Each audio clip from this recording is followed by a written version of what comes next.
اللهم أنت ربي لا إله إلا أنت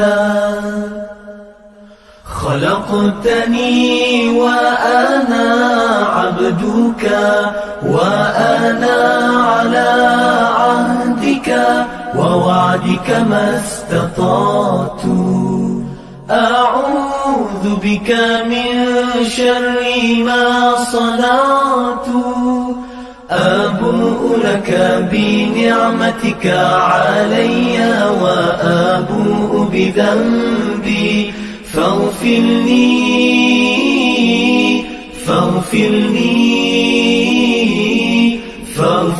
لي فإنه لا يغفر الذنوب إلا أنت. Ya Allah, Engkau Tuhanku, tiada Tuhan selain Engkau. Engkau ciptakan aku dan aku hamba-Mu, dan aku berada dalam janji-Mu menurut kemampuanku. Aku berlindung dengan-Mu daripada kejahatan yang kulakukan. Aku sedari nikmat-Mu kepadaku, dan ku sedari akan dosa-dosaku. Ampuni aku, ampuni aku, ampuni aku, kerana sesungguhnya tiada yang dapat mengampunkan dosa kecuali Engkau. Allahumma anta rabbi la ilaha illa anta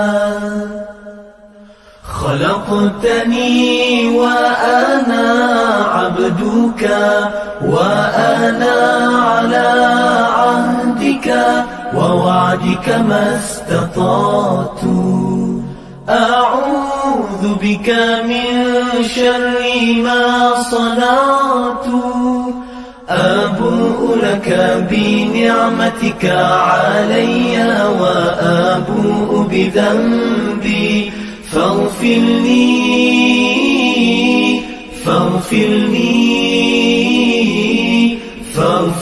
لي فإنه لا يغفر الذنوب إلا أنت.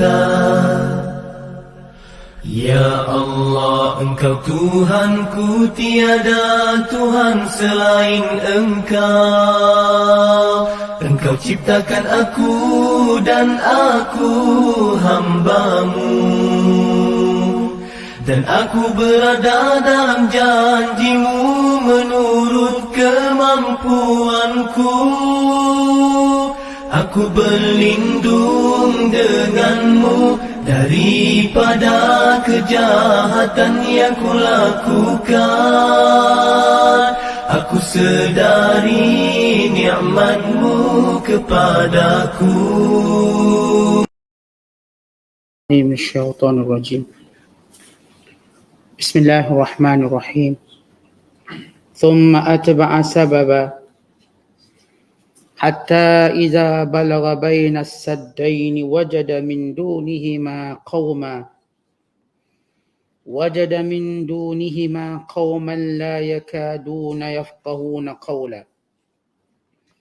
قالوا يا ذا القرنين إن يأجوج ومأجوج مفسدون في الأرض فهل نجعل لك خرجا على أن تجعل بيننا وبينهم سدا قال ما مكني فيه ربي خير فأعينوني بقوة أجعل بينكم وبينهم ردما آتوني زبر الحديد حتى إذا ساوى بين الصدفين قال انفخوا حتى إذا جعله نارا قال آتوني أفرغ عليه قطرا فما استطاعوا أن يظهروه وما استطاعوا له نقبا قال هذا رحمة من ربي فإذا جاء وعد ربي جعله دكا وكان وعد ربي حقا وتركنا بعضهم يومئذ يموج في بعض ونفخ في الصور فجمعناهم جمعا صدق الله العظيم. Kemudian ia berpatah balik menurut jalan yang lain. Sehingga apabila ia sampai di antara dua gunung, ia dapati di sisinya satu kaum yang hampir-hampir mereka tidak dapat memahami perkataan. Mereka berkata, wahai Zulkarnain, sesungguhnya kaum Ya'juj dan Ma'juj sentiasa melakukan kerosakan di bumi. Oleh itu, setujukah kiranya kami menentukan sejumlah bayaran kepadamu dari hasil pendapatan kami dengan syarat engkau membina sebuah tembok di antara kami dengan mereka. Ia menjawab, kekuasaan dan kekayaan yang Tuhanku jadikan daku menguasainya lebih baik dari bayaran kamu. Oleh itu, bantulah daku dengan tenaga kamu beramai-ramai. Aku akan bina antara kamu dengan mereka sebuah tembok penutup yang kukuh. Bawalah kepadaku ketul-ketul besi, sehingga apabila ia terkumpul separas tingginya, menutup lapangan antara dua gunung itu, ia pun perintahkan mereka membakarnya dengan berkata, tiuplah dengan alat-alat kamu. Sehingga apabila ia menjadikannya merah menyala seperti api, berkatalah ia, bawalah tembaga cair supaya aku tuangkan ke atasnya. Maka mereka tidak dapat memanjat tembok itu. Dan mereka juga tidak dapat menebuknya. Setelah itu berkatalah Zulkarnain, ini ialah suatu rahmat dari Tuhanku. Dalam pada itu apabila sampai janji Tuhanku, ia akan menjadikan tembok itu hancur lebur. Dan adalah janji Tuhanku itu benar. Dan kami biarkan mereka pada hari itu keluar beramai-ramai bercampur bau antara satu dengan yang lain. Dan kemudiannya akan ditiup sangkakala. Lalu kami himpunkan makhluk-makhluk seluruhnya daripada mahsyar. Masih lagi dalam penafsiran suratul Kahfi, surah yang ke-18 pada juzuk yang ke-16. Bermula ayat yang ke-92 sehingga ayat 99. Merupakan sambungan kisah perjalanan Zulkarnain, seorang raja yang soleh, yang adil, penegak keadilan, penyebar Islam, yang berada sezaman dengan Nabi Allah Ibrahim AS. Sebagaimana kita sebutkan semalam. Bila beliau berjalan di sebelah barat, demikian beliau berjalan sebelah timur. Maka daripada timur menuju ke utara. Ada yang menyatakan daripada timur ke selatan kemudian ke utara. Bagi melengkapi tawaf dunia. Untuk melebarkan kuasanya. Demi menyampaikan Islam dan menyebarkan keadilan. Dan menutup kefasadan. Yang menghalang kefasadan, kerosakan daripada berlaku. Maka Allah menceritakan summa atba'a sababa. Kemudian Zulkarnain meneruskan perjalanannya. Sababa dengan sebab yang memudahkan. Dia mudah perjalanannya. Tiada kesukaran dia untuk sampai ke suatu tempat. Dengan segala kemahiran yang Allah berikan kepadanya. Segala kekuatan bala tentera. Segala kelengkapan. Segala kekayaan, bekalan. Kesemuanya menjadikan tentera ini tentera yang paling mudah dalam perjalanan. Kata Allah, hatta sehingga idza balagha bainas saddain, bila Zulkarnain sampai di antara dua gunung. Saddain, yakni dua gunung. Gunung itu perumpamaan suatu lembah yang dilengkapi, yang berada dua gunung yang di tengahnya laluan. Maka disebut saddain. Sad asalnya tutup. Saddain, yakni dua gunung yang menutup perjalanan, di mana seorang tidak boleh menembusi sama ada memanjat gunung tersebut setinggi-tinggi gunung atau menebuknya. Mereka cuma ada satu laluan.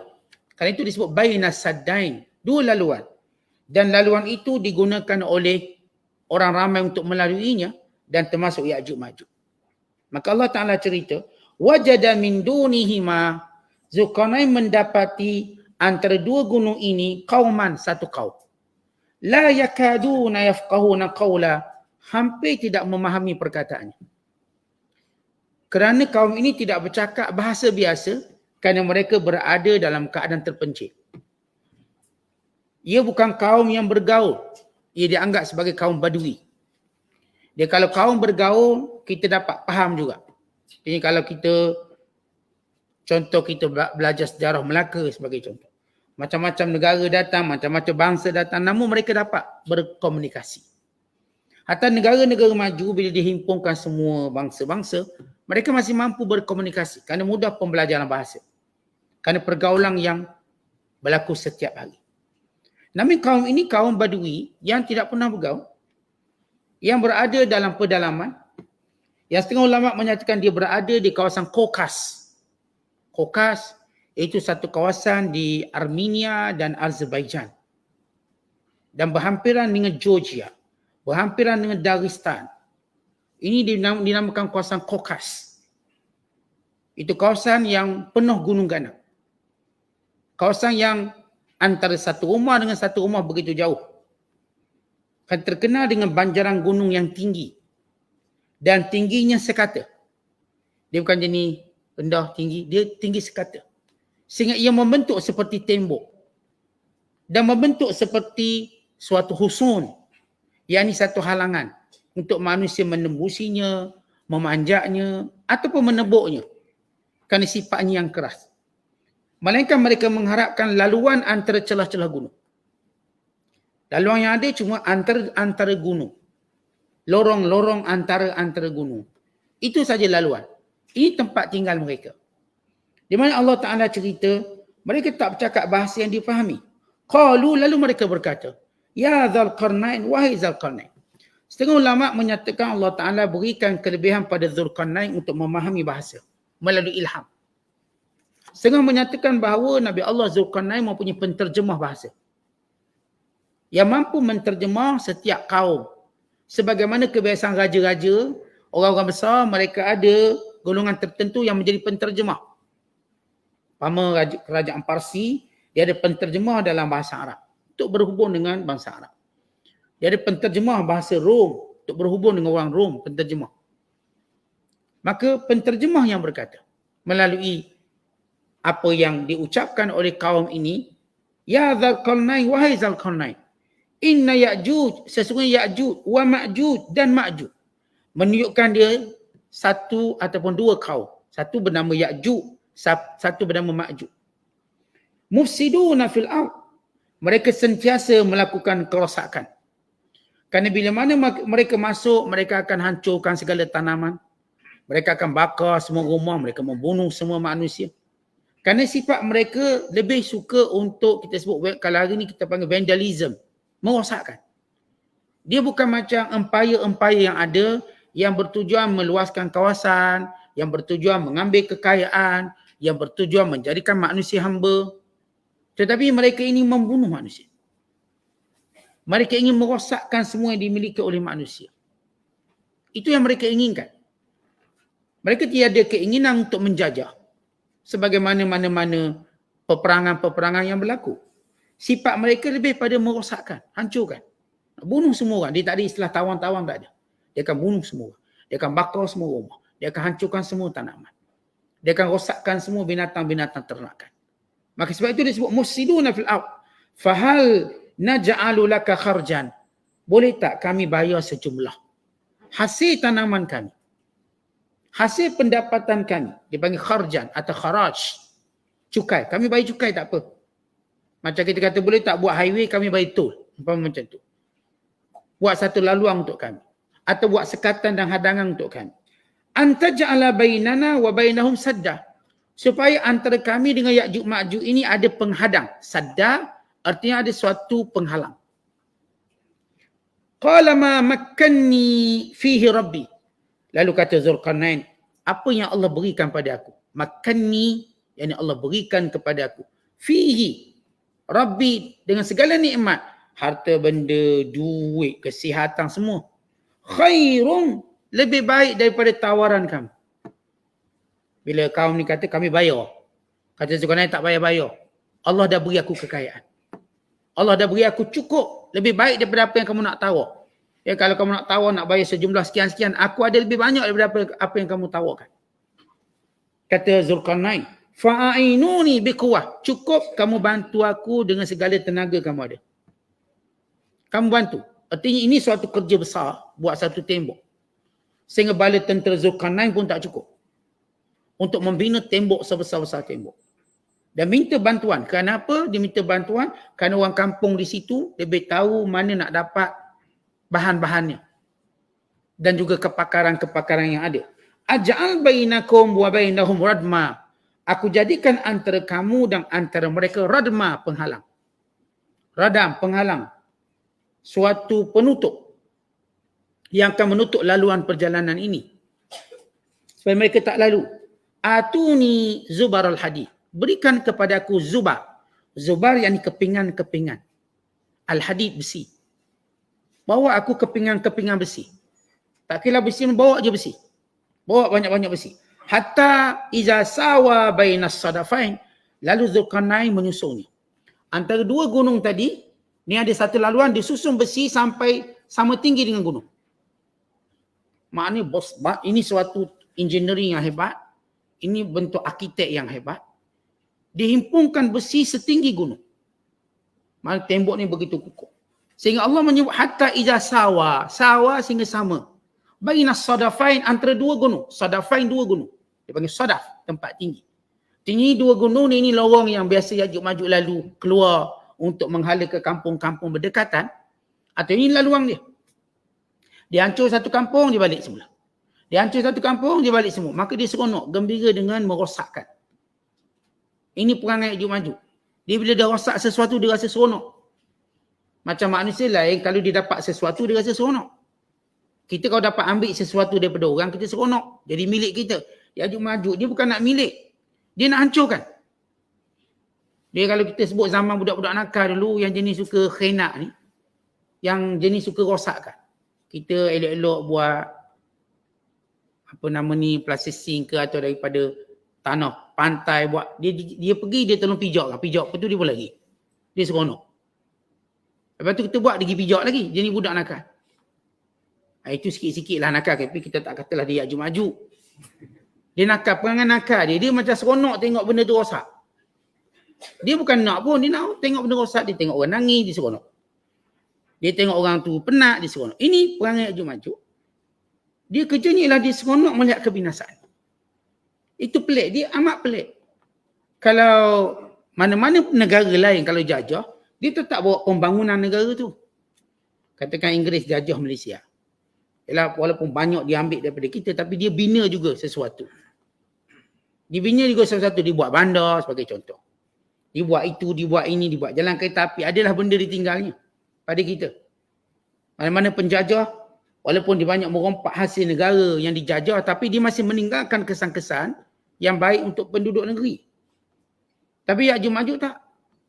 Dia je ni hancurkan. Dia bukan tinggalkan apa-apa. Dia cuma tinggalkan abu dan haram. Dia hancur, dibakar. Dia ceritakan dahulu ada satu tamadun. Ini sebelum pemerintahan raja dipanggil Naram Singh. Dalam tamadun lama Mesopotamia. Satu kelompok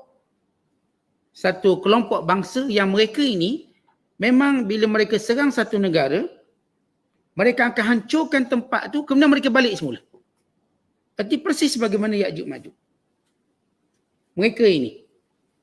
Kemudian mereka balik semula tempat mereka. Mereka tak pegang tawanan, mereka tak ambil harta, mereka just bunuh dan hancurkan. Ini perangai dia, mufsid. Lalu Zulkarnain susung besi, sawa bainas sadafain, sehingga sama antara dua gunung, qalang fuhu, kemudian kata Zulkarnain, tiup. Yang ini nyalakan api. Nyalakan api kalau kita tengok di macam pam api ataupun pam angin untuk menghidupkan api daripada bawah. Jadi api itu makin besar, makin besar, makin besar. Makin marak, membakar besi tadi. Bila besi tadi sudah terbakar, cair, hatta idza ja'alahu nara, sehingga bila mana api sudah melingkungi semua besi-besi tadi, qala atuni, kemudian kata Zulkarnain, bawakan kepada aku. Ufrir alaihi qitra, aku nak campur dengannya dengan tembaga. Qitra yang ni tembaga. Kita panggil besi wajah. Jadi besi wajah lah. Besi campur tembaga, jadi keras. Keras dan licin. Tidak diboleh memanjat kerana licin, tidak boleh ditebuk kerana keras. Sebab itu ayat seterusnya menyebut, famastata'u, tidak berupayakan Ya'juj Ma'juj itu an yadhharuh, untuk memanjatnya, tak licin dan tinggi. Dalam licin kemudian tinggi. Wa mastata'u, dan tidak juga Ya'juj Ma'juj itu mampu lahu nakba, buat lubang. Korek pun tak boleh. Kerana keras. Dah jadi besi wajah, besi campur tembaga. Nak panjat pun tak boleh. Pertama tinggi, yang kedua licin. Bila siap suatu tembok yang besar sehingga dia menyamai gunung. Besar tak besar tembok ini, kuat tak kuat tembok ini, antara sadafain dua gunung, maka dia bentuk satu lagi gunung tengah tu. Gunung besi dan tembaga. Lalu menitupinya sehingga tidak mengetahui mana satu gunungnya. Jadi kalau kita orang mutaakhir ini nak cek mana, kita tak mengetahuinya. Itu menjadi satu rahsia. Kata Zulkarnain, qala hadza rahmatun min rabbi, ini rahmat daripada Tuhanku. Dia tak kata, tengok ini hebatnya aku. Tengok aku, bagusnya aku buat. Tetapi bagaimana Zulkarnain raja yang beriman? Setiap nikmat dia akan kata ini Allah. Bila mereka tawarkan upah, mereka kata yang Allah beri dah lebih baik. Bila dah siap tembok yang besar ini, dikata ini semua kurnia Allah. Rahmat Allah, ini rahmat Allah pada kamu. Rahmat Allah kepada kamu semua wahai penduduk. Bukan kepada manusia. Daripada Tuhanku. Fa'iza ja'a wa'adu rabbi. Bila datang janji Tuhanku. Ja'alahu dakka, dia akan runtuh. Zulkarnain menyebut setiap satu usaha dunia, dia akan berakhir. Sehebat mana pun usaha dunia ni, dia akan berakhir. Dia ada tempoh tamat. Tarikh mati. Itu yang semua kita tahu.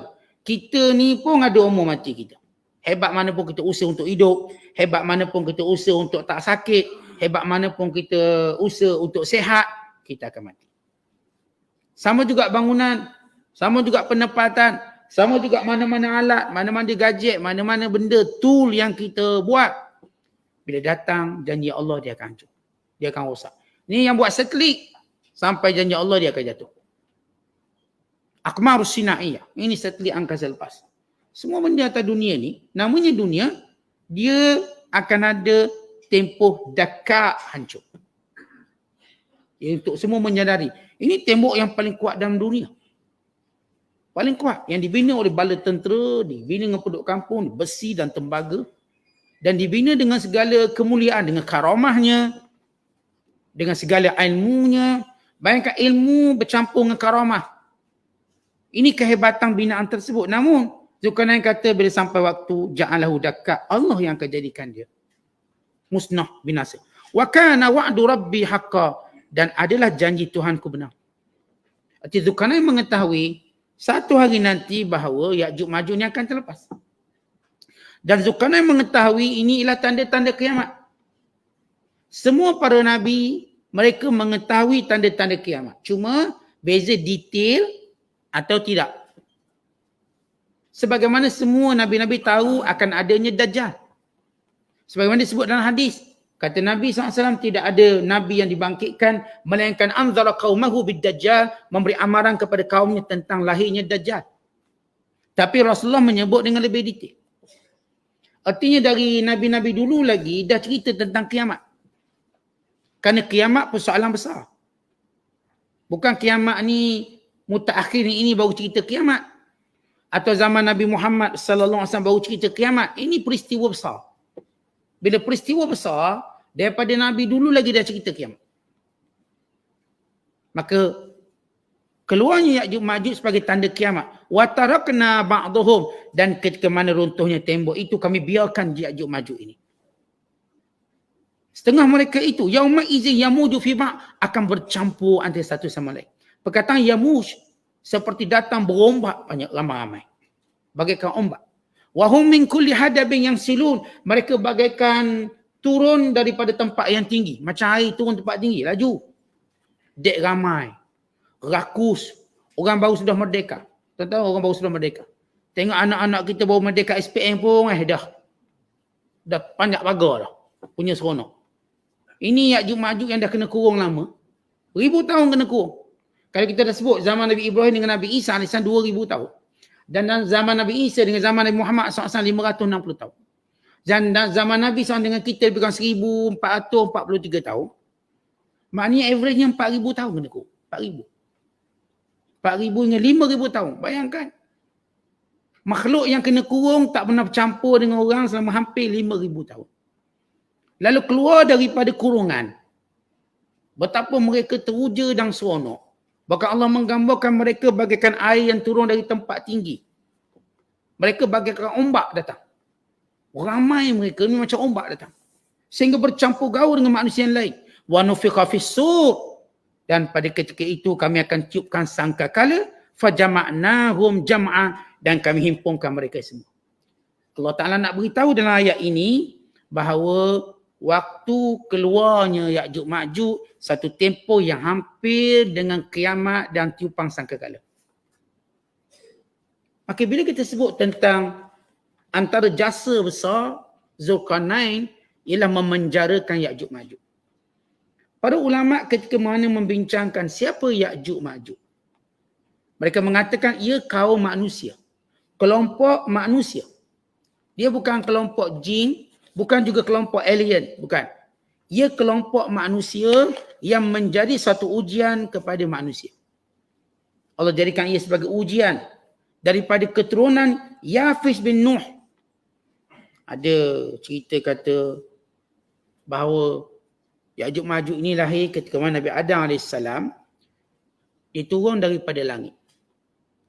Maka Nabi Adam diturunkan di India, manakala Hawa diturunkan di Jeddah atau di Jeddah.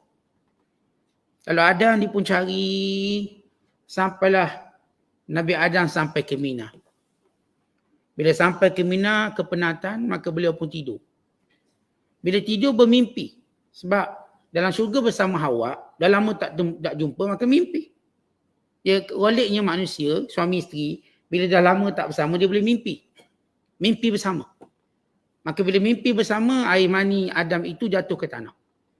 Maka air mani itu hidup membentuk Ya'juj Ma'juj. Ini Israeliat, tak betul. Saya bukan cerita benda betul, cerita benda tak betul. Asal mereka berkata Ya'juj Ma'juj ini ialah air mani yang tumpah daripada Adam. Lalu kena tanah dia terus hidup. Dia punya ceritanya hebat tu, dia hidup. Hidup, lalu bentuk Ya'juj Ma'juj. Dia ni tak ada mak ni. Air mani je ni jatuh atas tanah.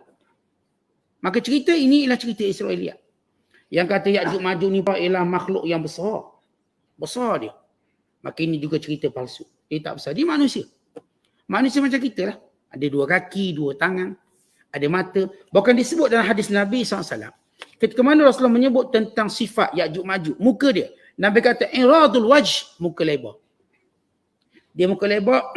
Sirarul uyun. Mata sepek. Suhbas syaraf. Hidung penyek. Mana hidung kepek? Hidung besar.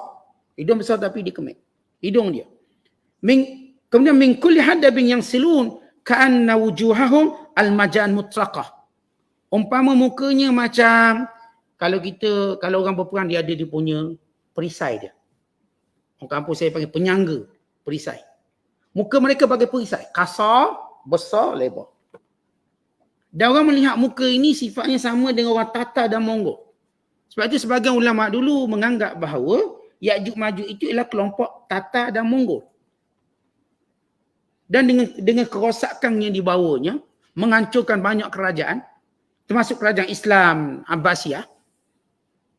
Kerajaan Abbasiyah juga dihancurkan oleh Tatar dan Mongol dengan keadaan yang luar biasa. Bila hampir berjuta yang dibunuh oleh Ya'juj Ma'juj. Ya'juj Ma'juj bunuh berjuta. Bukan membuang kitab-kitab dalam sungai Furat dan Dijlah sehingga menjadi jambatan. Dia buang dan dia membunuhnya. Mereka ialah kelompok yang mahir menunggang kuda. Ketika itu kerajaan Islam dipimpin oleh Khalifah Mu'tasim Billah.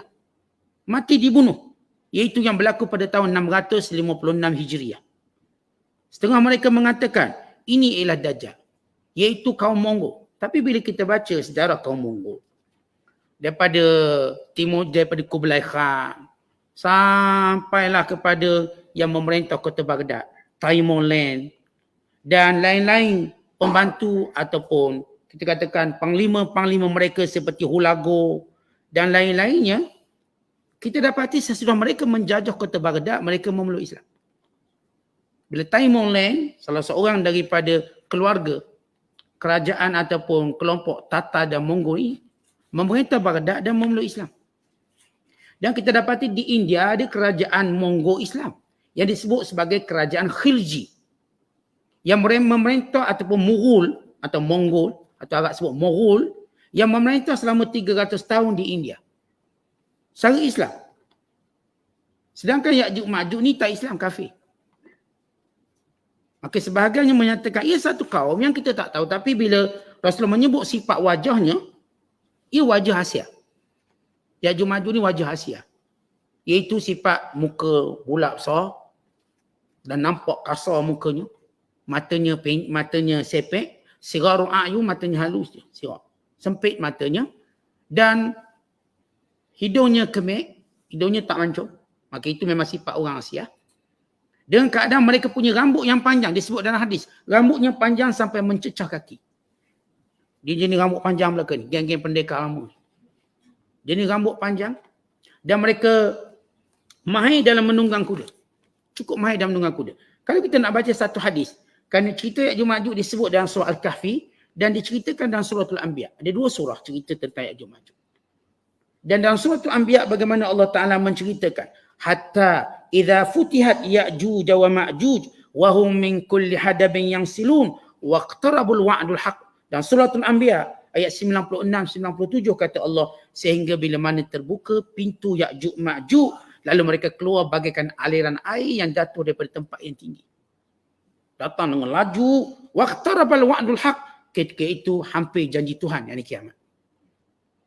Dalam hadis Rasulullah menyatakan, sesungguhnya Ya'juj dan Ma'juj sesudah Zulkarnain dah tutup mereka sehingga mereka tak ada laluan keluar. Mereka tempat mereka ni ada makan minum cukup. Cukup makan minum. Tapi mereka suka rosakkan kampung orang sebelah. Mereka orang-orang yang kita katakan tak ada sebab untuk mereka menjajah negara orang lain sebab mereka punya negara-negara yang punya hasil banyak. Sebab itu walaupun mereka dikurung, mereka boleh hidup. Kalau tak ada hasil, mati dah mereka. Jadi tak ada lagi kita fikir Ya'juj Ma'juj akan keluar. Sebab semua dah mati. Tapi ternyata mereka terus subur dan membiak dengan jumlah yang ramai. Ya walaupun setengah ulama kata dalam Quran tak sebut tempatnya di mana. Tapi Ibn Abbas radhiyallahu ta'ala anhuma pernah menyebut ia ada kawasan antara Armenia dan Azerbaijan. Dan dalam beberapa zaman, banyak para rahalah atau para pengembara Islam dan juga bukan Islam mencari kawasan ini. Di bawah perintah kerajaan masing-masing zaman tu. Kerajaan Abbasiyah pernah suruh, kerajaan Umayyah pernah suruh untuk mencari tempat ini. Dan kebanyakan mereka mengatakan tempat ini memang kawasan Kaukas. Kawasan bergunung ganang. Itu kalau kita sebut sekarang kawasan dalam empire, dalam kekuasaan Rusia. Dalam saya sebut Armenia, Azerbaijan, Georgia. Ini semua kawasan kalau kita buka YouTube ke, kita tengok peta di kawasan gunung ganang. Mereka ada di situ tersimpan. Sebagai satu janji Allah Ta'ala. Tapi ada orang suruh mencari kawasan tersebut.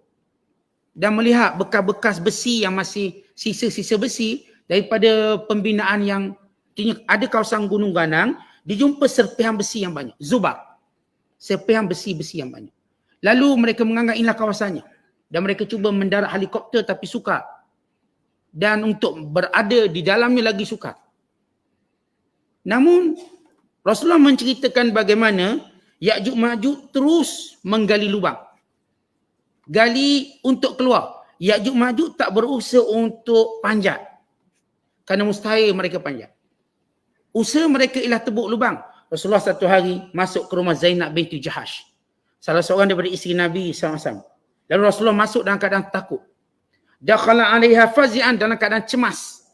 Lalu Rasulullah berkata, la ilaha illallah, wailun lil Arab min syarrin qad iqtarab, futiha al-yawm min radmi Ya'juj wa Ma'juj mislu hadhihi wa halaka bi isbi'ihi al-ibham wallati taliha. Rasulullah kata, celaka orang Arab. Dia kata, la ilaha illallah, tidak ada Tuhan melainkan Allah. Celaka orang Arab.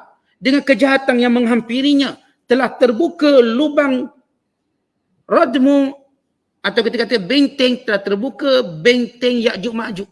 Wa halaka bi isma'ihi, lalu Rasulullah pun buat isyarat macam ni. Syarat ni dia halak, membulatkan antara ibu jarinya dan jari tunjuk macam ni. Dia buka macam ni lubang. Dia sebutkan ni lubang besar ni. Sebut lubang macam ni. Kata Rasulullah, lubang dah macam ni. Tentu bila lubang macam ni, maknanya untuk dia keluar hampir. Kata Rasul, lubang tu dah terbuka. Lalu Rasul tunjuk keadaan. Lalu kata Zainab bintu Jahash, ya Rasulullah, anahliku wa finna salihun, apakah kita akan binasa sedangkan ramai lagi orang soleh? Takkan ramai orang soleh, kalau Ya'juj Ma'juj keluar, apakah kita akan binasa? Takkanlah kita tak boleh menang lawan dia. Kita kan ramai orang soleh. Lalu kata Nabi SAW, na'am, idza kathrul khabath, ya. Bila orang jahat lebih banyak, maka kita akan kalah. Menunjukkan bahawa kejahatan-kejahatan yang muncul, dia akan kalah bila kejahatan banyak. Maksudnya, benda-benda jahat akan menguasai bila mana orang soleh tidak ramai. Atau bila orang soleh tidak melaksanakan tugas dan tanggungjawab. Ini satu cerita bagaimana tembok itu terbuka. Dalam hadis yang lain, Rasulullah menceritakan secara terjemahan, dalam hadis yang panjang, Ya'juj dan Ma'juj menggali lubang setiap hari. Sehingga bila mana mereka melihat cahaya matahari, pemimpin mereka berkata kepada mereka semuanya, Ya'juj Ma'juj, irji'u, balik. Kita akan sambung esok dan malam. Mana bila tengok cahaya matahari dah sikit lagi tinggal. Yang ini menuju waktu malam. Lalu pemimpin kata balik. Sebab Ya'juj Ma'juj dia tak kerja malam. Dia cuma kerja siang. Malam rehat. Dia kata balik, esok kita sambung. Maka Allah jadikan tembok tadi tertutup kembali dengan lebih keras. Mula-mula lembek, bila ditutup balik jadi lebih keras. Kata Rasulullah SAW, فَيُعِيدُهُ اللَّهُ أَشَدَّ مَكَانَ. Allah kembali menutup lubang itu dengan lebih keras. Lalu esoknya mereka gali lagi. Sehinggalah sampai satu tempoh Allah Ta'ala hendak membebaskan mereka. Yang Ya'juj Ma'juj. Waktu mana mereka menggalinya dan mereka melihat matahari hampir terbenam, pemimpin mereka berkata, kita akan sambung esok, insya-Allah. Buat kali pertama mereka menyebut insya-Allah. Sebelum ni tak pernah sebut insya-Allah. Kali ini mereka sebut insya-Allah. Kata Nabi SAW, istasnau. Mereka menyebut dengan izin Allah, bila mana mereka pulang keesokan harinya, ia sebagaimana yang ditinggalkan. Iaitu dah ada lubangnya. Ataupun kita katakan, dah boleh gali sehingga menembusinya. Lalu mereka pun keluar dan menghabisi air yang berdekatan. Mereka ni punya tamak, mereka menghabisi air yang berdekatan. Satu riwayat menyebut itu tasik Tabaristan. Satu tasik bila mana Ya'juj lalu, Ya'juj mengeringkannya, maka datang Ma'juj, tadi kan ada air, kenapa dah tak ada air? Ya, rakusnya mereka dalam meminumnya. Rakusnya mereka dalam makan. Kurangan mereka yang luar biasa dalam bab makan minum. Wa yatahassanun nas minhum. Lalu manusia mengetahui keluarnya Ya'juj Ma'juj, lalu mereka mencari benteng. Lalu Ya'juj Ma'juj memanah mereka. Yang ini membunuh mereka. Kemudian mereka Ya'juj Ma'juj memanah ke langit. Bila panah ke langit, maka tiba-tiba panah itu kembali pada mereka dengan keadaan berdarah. Lalu mereka berkata, kita dah kuasai penduduk dunia dan kita juga telah menguasai penduduk langit. Sebab dipanah ke langit, panah tu balik semula ada darah. Oh, penduduk langit pun dah mati. Penduduk bumi mati, penduduk langit pun mati. Dia punya sombong. Mereka berkata, kata Nabi SAW, فَيَقُولُونَ قَهَرْنَا أَهْلَ الْأَرْضِ وَعَلَوْنَا أَهْلَ السَّمَاءِ. Kita dah kuasai penduduk bumi dan kita juga telah menguasai penduduk langit. Dia tengok dia punya kita kata kejahatannya, dia sampai peringkat nak takluk langit tu. Kita kan kalau jahat-jahat orang pun atas dunia, dia cuma nak takluk bumi, tak nak takluk langit. Tak ada orang nak berperang orang ahli langit. Tapi ini berperang dengan semua, malaikat atas pun dia nak perang. Dia nak tunjuk gedebel dia. Kemudian kata Nabi SAW, فَيَبْعَثُ اللَّهُ عَلَيْهِمْ نَغَفًا narakan fi aqfaihim. Lalu Allah membangkitkan suatu virus di leher mereka. Ada virus, lalu virus ini membunuh mereka secara serentak. Mati semua. Bila mati, tersungkur mayat mereka. Sehingga menjadikan binatang-binatang kekenyangan memakan daging mereka dan menghisap darah mereka. Sehingga buat kali pertama binatang-binatang itu menjadi gemuk. Ini semua binatang yang melata yang jenis makan bangkai-bangkai ini jadi gemuk. Dan bersyukur kerana makanan banyak. Maknanya Ya'juj Ma'juj ni dia jadi bangkai-bangkai. Yang banyak yang bergelimpangan sehingga menjadi juadah kepada makanan-makanan, kepada binatang-binatang buas. Kepada serangga, kepada semua binatang yang melata atas muka bumi. Sehingga binatang-binatang ini menjadi gemuk, dia kenyang. Kemudian Allah Ta'ala menghantar burung bagi mengangkat bangkainya. Membuangnya ke laut. Kemudian diturunkan hujan bagi menghilangkan baunya. Dan sesudah itu umat Islam menunaikan ibadat haji. Dalam hadis Nabi sebut, bila mati Ya'juj Ma'juj, orang Islam pergi haji. Lepas mati. Yang dipimpin oleh Nabi Allah Isa AS. Kerana ketika mana Ya'juj Ma'juj keluar, Nabi Isa masih hidup.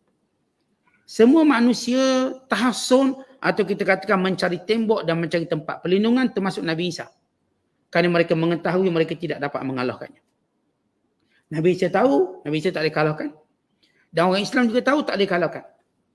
Lalu masing-masing bersembunyi. Semua sembunyi.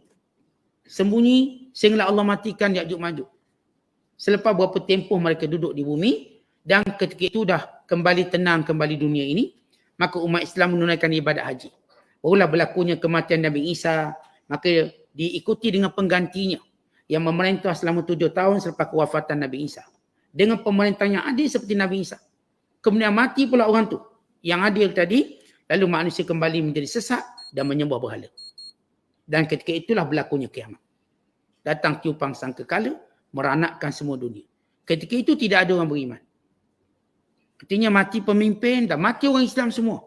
Orang Islam juga mati serentak. Tinggal ialah orang munafik dan orang kafir, lalu mereka kembali menyembah berhala. Syaitan datang suruh sembah berhala. Dan ketika mana mereka bergembira dengan hawa nafsu dan penyembah berhala, maka datanglah gegak gempita yang kuat. Tiupang sangkakala yang dahsyat, yang menerbangkan gunung ganangnya seperti kapas, yang menjadikan semua planet ataupun bintang-bintang berguguran, yang menjadikan langit terbelah, yang akhirnya mereka semua mati. Dalam keadaan yang mati dalam keadaan yang paling dahsyat sekali, yang disebut sebagai hari kiamat. Kerana kiamat tidak berlaku kepada orang beriman. Sebenarnya orang beriman tak akan tengok kiamat. Kata Nabi SAW, la taqumus sa'ah illa ala syirarin nas, tidak akan berlaku kiamat, melainkan kepada orang jahat. Syirarin nas maksudnya ialah orang-orang kafir. Adapun orang beriman, walaupun dia ada iman sikit pun, dia tak akan tengok kiamat. Yang tengok kiamat, yang melalui kiamat, kedahsyatan kiamat, cuma orang kafir. Namun orang beriman, walaupun mereka tak melalui kiamat, mereka rasa gerung dengan kiamat. Dia kerana takwa yang ada dalam hati mereka. Kita orang beriman, walaupun kita tak tengok kiamat, dan kita tak lalui kiamat, tapi bila cerita kiamat, kita gerung, kita takut. Dia kerana iman yang kita ada.